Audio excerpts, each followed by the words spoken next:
to say I'm a little disappointed with VHS 99. Might sound a lot worse than it actually is. Now, there's one thing to be disappointed. There's another thing to say it's a bad movie. I don't think it's a bad movie. I just think it's a bad movie when you compare it to VHS 94, which I had as the top movie for my horror list last year, much to the criticism of some of my very own horror loving friends.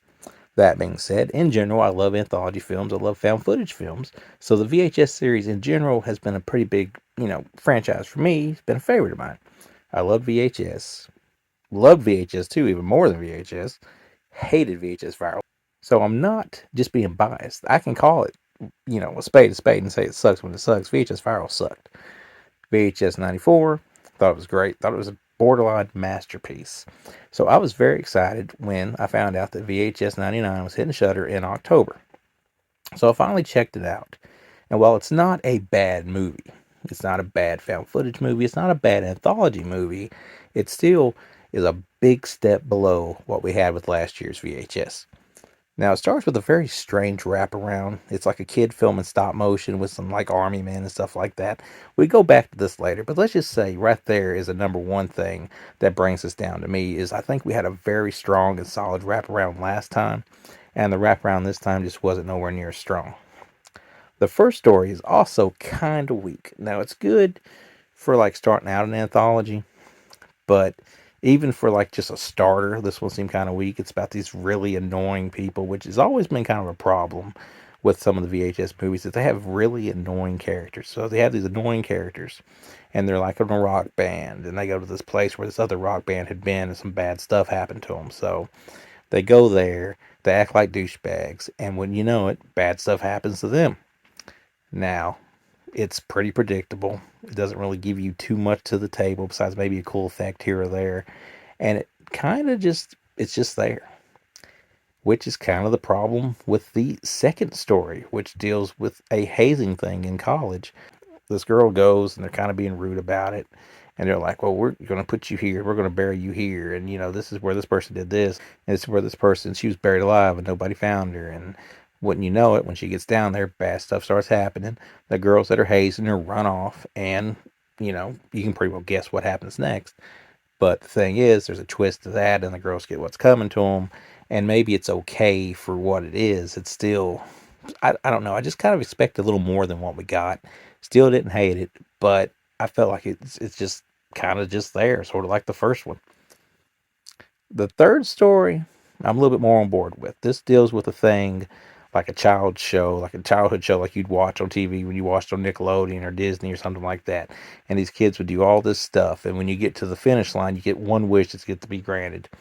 Well, stuff happens to these kids. Very horrendous stuff happens to these kids, actually, and things don't go the way they want them to. So the parents of one of the kids affected by this come back for revenge by capturing the host. Now, I thought that in itself was really good and really clever, but then when you get to this, the strange and the bizarreness that follows that, when they go looking for the person to make this wish for the kid, this one is probably the most creative part of the movie. It's also probably the best part of the movie. So if you watch VHS 99 for one segment, this is probably the segment to watch it for. We follow that up with, well, an odd fashion. We go back to the wraparound. We see what's happening with the wraparound, and it kind of just slides into the next story about a bunch of kids that are eavesdropping on their very hot neighbor. And of course, the kid that's been doing the wraparound stuff we've been seeing is selected by his big brother to go and install like a computer program on the neighbor's computer that will allow them access to see what she's doing at all times, aka they get to look at her when she gets naked.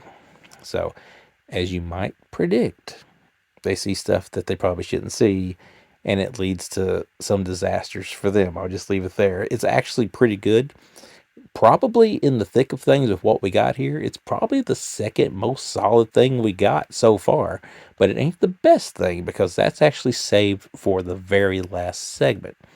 Coming from the same directors that directed Deadstream that's on Shudder, which I just watched, and spoiler alert, I loved, comes this segment where two guys are hired to film what eventually becomes known as a coven of witches, or a coven of witches, however you pronounce that, as they are fixing to do the spell on New Year's Eve night, 1999, to conjure up this demon. Well, as luck would have it, it sends our two camera guys to hell, where they have to enlist the help of a demon to find this demon, latch onto the demon, and come back to Earth during this ritual when the clock strikes midnight. So this one is fun. It's got some great gore to it. It's also extremely creative. And like I said, it's probably the best part of the whole movie. So a solid enough last three segments. The first two, not so much. But even though the last three segments, or one of the last three segments, is really good, it's kind of connects to what was a very weak, very, very weak wraparound. So that being said, I'm just giving VHS 99 a 3.5 out of 5, falling just short, kind of, I think, where my mark was last year for VHS 94. But if you haven't got enough VHS in your life yet, it just so happens they filmed this back to back with VHS. Is it like 85? I think they're calling it, and that's supposed to come out next year. So we'll see how it does then.